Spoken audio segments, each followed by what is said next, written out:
స్కూల్లో మన ప్రేయర్స్ ఎట్లా జరుగుతారో అట్లనే ఇక్కడ ప్రేయర్ జరిగింది. శ్లోకాస్ చెప్పడం, ఆ శ్లోకాస్లో ఉన్న మీనింగ్ గురించి చెప్పడం. ఏదన్నా ఇక్కడ ఎట్లుంటా అంటే ఇది లేదు అనేది లేకుండా ఉంటుంది. అసలు ఇక్కడ ఇది దొరకలేదు, ఈ ప్రేమ దొరకలేదు, ఈ ఆటలు దొరకలేదు, చదువు దొరకలేదు అనేది ఉండదు. అసలు ప్రతిదీ ఇక్కడ దొరుకుతుంది.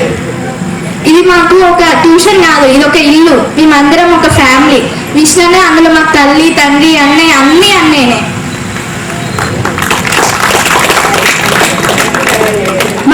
మాకు ఆడపిల్లలు ఎట్లుండాలి, మగపిల్లలు ఎట్లుండాలి, అట్లా చదివే అన్ని అసలు వాళ్ళకు క్యారెక్టర్ బిల్డింగ్. మనం చదివే చదువు మన కోసం కాకుండా సొసైటీ కోసం యూజ్ అయ్యేటట్టు.